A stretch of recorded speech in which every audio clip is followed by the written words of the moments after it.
Chapter 1. How Candide was brought up in a beautiful castle, and how he was kicked out of the same. Once upon a time in Westphalia, in the castle of Baron Thunder Tronk, there lived a young boy whom nature had endowed with the gentlest of dispositions. His soul was written upon his countenance. He was quite sound in his judgment, and he had the most straightforward of minds.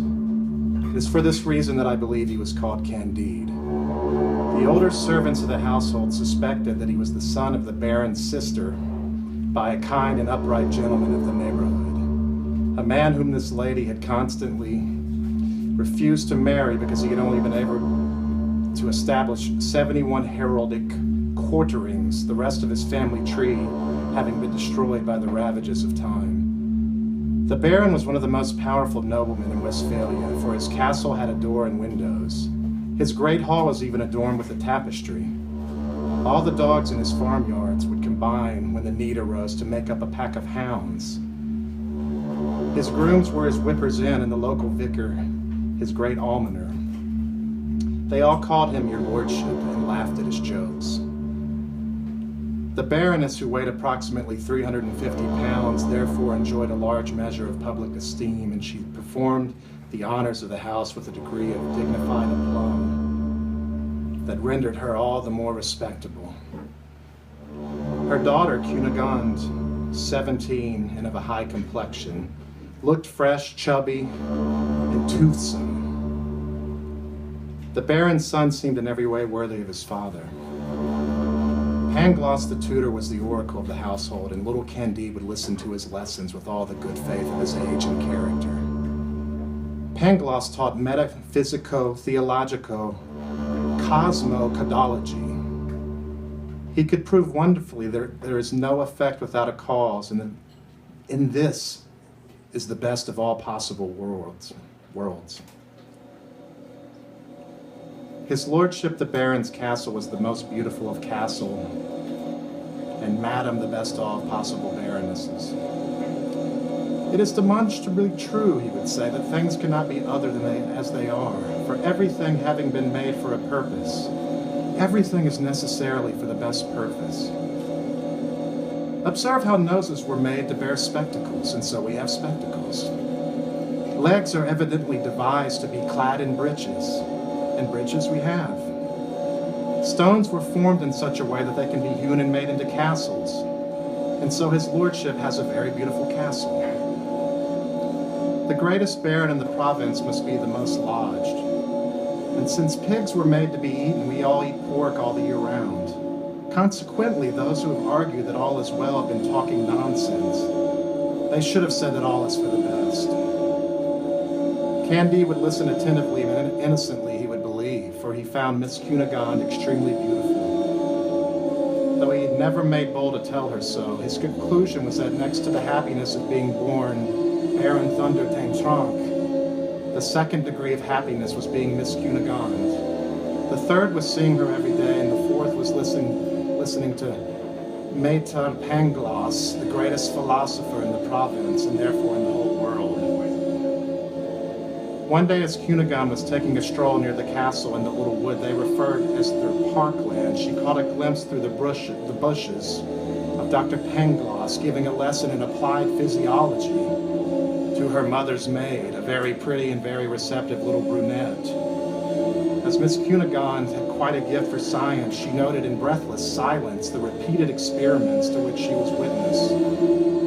She saw clearly the doctor's sufficient reason, the effects and the causes, and returned home all agitated, her thoughts provoked and filled with the desire to be a scientist, musing that she might well be able to be young Candide's sufficient reason, just as he could well be hers. She met Candide on her return to the castle and blushed. Candide blushed too. She greeted him in a choked voice, and Candide spoke to her without knowing what he was saying. The next day after dinner, as they were leaving the table, Cunigund and Candide found themselves behind a screen. Cunigund dropped her handkerchief. Candide picked it up. Innocently, she took his hand. Innocently, the young man kissed the young lady's hand.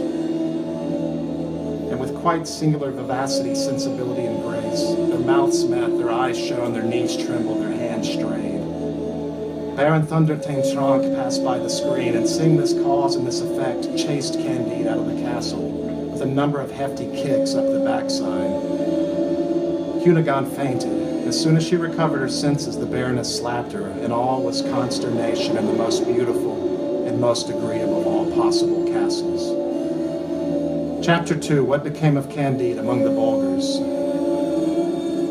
Candide, thus expelled from paradise on earth, walked on her for a long time, not knowing where he was going, weeping, raising his eyes to heaven and turning them often in the direction of the most beautiful of castles, which contained the most beautiful of barons' daughters. He went to sleep in the middle of the fields, supperless in a furrow. The snow fell in large flakes. Next day, soaked to the skin, Candide dragged himself as far as the neighboring town, which was called Waldberghof Trapt Diekdorf. He had no money and he was dying of hunger and exhaustion. He stopped wistfully at the door of a small hostelry. 2 men dressed in blue spotted him. "Comrades," said one, "there's a fine figure of a young man and he's the right height." They went up to Candide and very civilly invited him to dine with them. "Gentlemen," said Candide with charming modesty, "you do me great honor, but I have not the means to pay my corner." "Oh, sir," replied one of the men in blue, "people of your looks and quality never pay. Are you not 5 feet 5 inches tall?" "Yes, gentlemen, that is my height," he said with a bow. "Oh, sir, do sit yourself down at the table. Not only will we pay for you, we will not see a man such as yourself go short either. Man was made that he might help his fellow man." "You're right," said Candide. "That's what Mr. Pangloss always told me, and I can see that everything is for the best." They pressed him to accept a few crowns. He took them and wanted to make out a receipt. It was not required. They all sat down at the table. "Don't you love—" "Oh, yes," he replied. "I love Miss Cunegonde." "No," said one of the gentlemen. "What we want to know is whether you love the King of the Bulgars or not." "Not in the least," he said, "for I've never met him." "What? He's the most charming of kings, and we must drink to his health." "Oh, very willingly, gentlemen," and he drank. "That will do nicely," he was told. "That makes you a supporter, a defender, a champion, nay, a hero of the Bulgars. Your fortune is made and your glory assured." His feet were promptly clapped in irons and he was taken off the regiment. They made him do right turns, left turns, draw ramrods, replace ramrods, take aim, fire, quick march.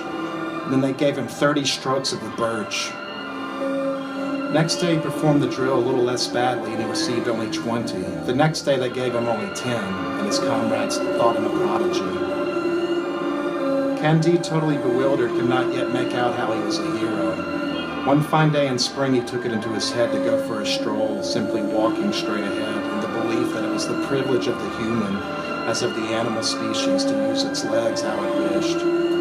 He had not gone 2 leagues when he came up upon 4 other heroes, each 6 foot tall, who tied him up and carted him off to a dungeon. They asked him which, judicially speaking, he preferred, whether to run the gauntlet of the entire regiment 36 times or to have 12 lead bullets shot through his brains at one go.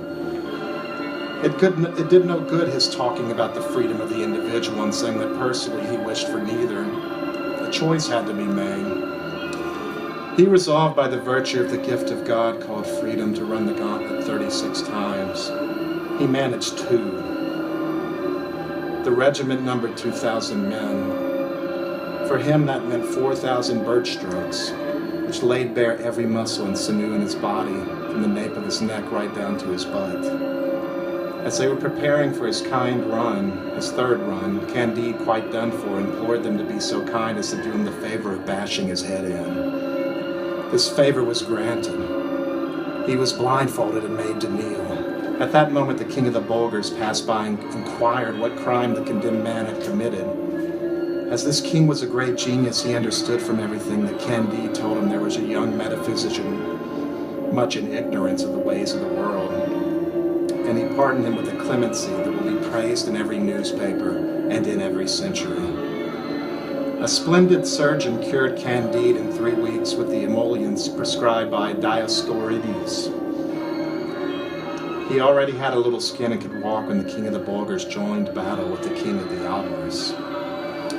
Chapter 3, How Candide Escaped from the Bulgars and what became of him.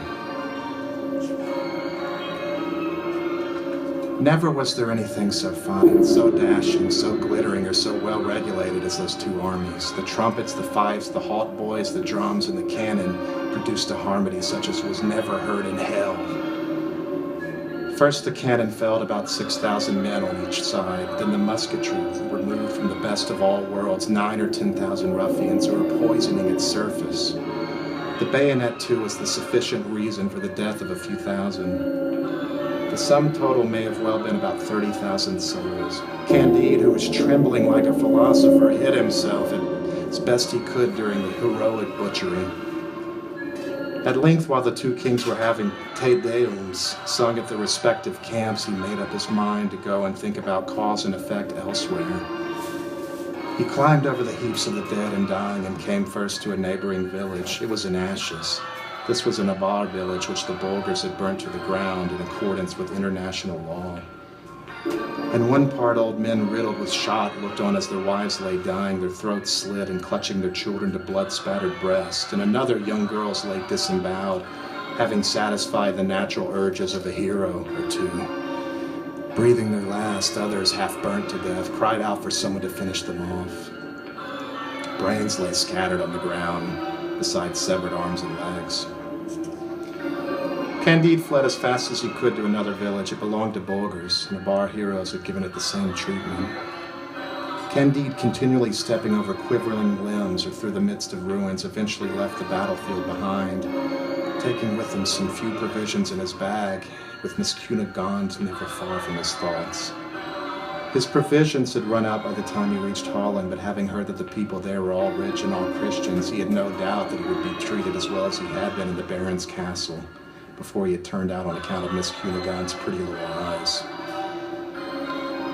He begged alms of several solemn personages, who all replied that if he continued in this occupation, he would be locked up in a house of correction and taught how to earn a living. He then spoke to a man who, all on his own, had just been addressing a large gathering for a whole hour on the subject of charity. This orator scowled at him and said, "What are you doing here? Do you support the good cause?" "There's no effect without cause," replied Candide humbly. "Everything is connected in a chain of necessity, and has all been arranged for the best. It was necessary that I should be separated from Miss Cunigond, and that I should run the gauntlet. And it is necessary that I should beg for my bread until such time as I can earn it. All this could not have been otherwise." "My friend," said the orator, "do you believe that the Pope is the Antichrist?" "I've never heard that one before," replied Candide, "but whether he is or he isn't, I need bread." "You don't deserve to eat it," said the other. "Be off with you, you rogue. Away with you, you miserable wretch, and don't you come near me ever again."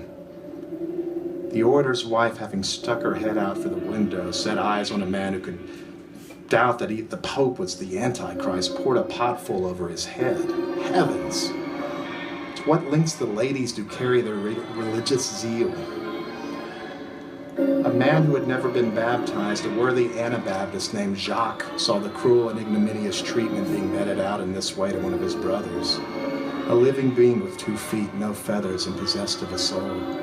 He took him home with him, cleaned him up, gave him some bread and beer, presented him with 2 florins, and even wanted to train with him for work in his factories, which produced the Persian material that is made in Holland. Candide, almost prostrate before him, exclaimed, "Maître Pangloss was right when he told me that everything in this world is for the best, for I am infinitely more touched by your extreme generosity than by the harshness of that gentleman with the black hat and his lady wife." The next day, while out walking, he met a beggar all covered in sores. His eyes were glazed. The end of his nose was eaten away. His mouth was askew, his teeth black, and he spoke from the back of his throat. He was racked by a violent cough and spat out a tooth with every spasm. Chapter 4, How Candide chanced upon his old philosophy tutor, Dr. Pangloss, and what came of it. Candide, again, more moved by compassion than by disgust, gave this appalling beggar the 2 florins which he had received from the worthy Anabaptist shop. The phantom stared at him, wept, and fell upon his neck. Candide, startled, recoiled. "Alas," said the one, unfortunate to the other, "did you no longer recognize your dear Pangloss?" "What do I hear? You, my dear tutor? You in this dreadful state? But what misfortune has befallen you? Why are you no longer in the most beautiful of castles? What has become of this Cunigund, that pearl of a daughter, that masterpiece of nature? I'm all in, said Pangloss, whereupon Candide took him to the Anabaptist's stable, where he could give a little bread to eat, and when Pangloss had recovered, said, well, what about Cunigund? She's dead, replied the other. Candide fainted on hearing this. His friend brought him round with some vinegar that was lying about in the stable. Candide opened his eyes. Cunigund is dead? Ah, best of all worlds, where are you at now? But what did she die of? It wouldn't have been at seeing me kicked out of her father's beautiful castle, would it? No, said Pangloss, it wouldn't. She was eviscerated by Bulgar soldiers after they'd raped her as many times as anyone can be. They smashed the Baron's head in as he tried to protect her. The Baroness was hacked to pieces. My poor pupil received precisely the same treatment as his sister. And as for the castle, not one stone remained standing on another, not a single barn or sheep or duck or tree or the neighboring barony of a Bulgar lord. At this account, Candide faded again, but having recovered his senses and said everything one should say in such circumstances, he inquired as to the cause and effect and the sufficient reason which had reduced Pangloss to such a woeful sting. Alas, said the other, the answer is love. Love, the solace and comfort of the human race, the preserver of the universe, the soul of all sentient beings, tender love. Alas, said Candide, I too have known it, this love of yours, the sovereign ruler of the heart, the soul of our soul. All the good it ever did me was one kiss and a score of kicks up the backside. How can this fine cause have had such an abominable effect on you? Oh, my dear Candide, you knew Paquette, that pretty lady's maid, to our noble Baroness. In her arms I tasted the delights of paradise. And in turn they have led me to these torments of hell by which you see me now devoured. She had the disease and may have died of it by now. Paquette was made a present of it by a very knowledgeable Franciscan who had traced it back to its source. For he got it from an old countess who had contracted it from a captain in the cavalry, who owed it to a marchioness, who had it from a page, who had caught it from a Jesuit, who during his novitiate had inherited in a direct line from one of Christopher Columbus's shipmates. For my part, I shall give it to no one else. Besides, I'm dying. Oh, Pangloss, cried Candide, what a strange genealogy. Was it not the devil who began it? Not at all, replied the great man. It was an indispensable part of the best of all worlds, a necessary ingredient. For if Columbus on an island in the Americas had not caught this disease, which poisons the spring of procreation, which often prevents procreation, and which is plainly the opposite of what nature intended, we would have neither chocolate nor cochineal. Moreover, one must remember that until now this disease has been unique to the inhabitants of our continent, like controversy. The Turks, the Indians, the Persians, the Chinese, the Siamese, the Japanese, they have all yet to know it. But there is sufficient reason for them to know it in their turn a few centuries hence. In the meantime, it is making spectacular progress among our population, especially among those great armies of nations. One can be sure that when 30,000 soldiers are fighting against a similar number in pitched battle, there are about 20,000 cases of the pox on either side. Well, isn't that extraordinary, said Candide, but you must go and get treated.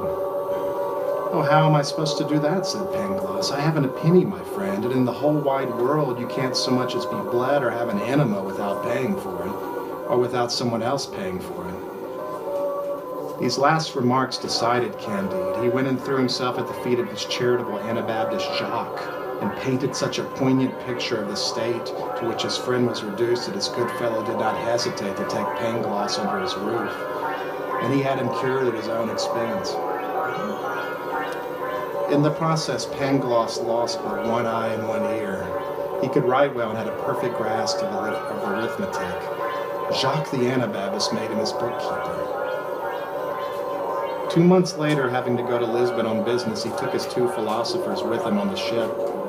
Pangloss explained to him how things could not be better. Jacques was not of this opinion. Men must surely have corrupted nature, he would say. They were not born wolves, and yet wolves they have become. God gave them neither 24-pounders nor bayonets, and they have made bayonets and 24-pounders in order to destroy each other. I could also mention bankruptcies and the courts who seize the assets of the bankrupts and cheat their creditors of them. That was all indispensable, was the one-eyed doctor's reply. Individual misfortunes contribute to the general good, which result that the more individual misfortunes there are, the more all is well. While he was presenting his argument, the air grew thick, the winds blew from the 4 corners of the earth, and the ship was assailed by the most terrible storm within sight of the port of Lisbon. Chapter 5. Storm, Shipwreck, Earthquake, and what became of Dr. Pangloss, Candide, and Jacques the Anabaptist. Half the passengers on board weakened and near death from those unimaginable spasms that the rolling of a ship can induce in every nerve and humor of the body by tossing them in opposite directions, did not even have the strength to worry about the danger. The other half shrieked and prayed. The sails were rent, the masts were smashed, the ship broke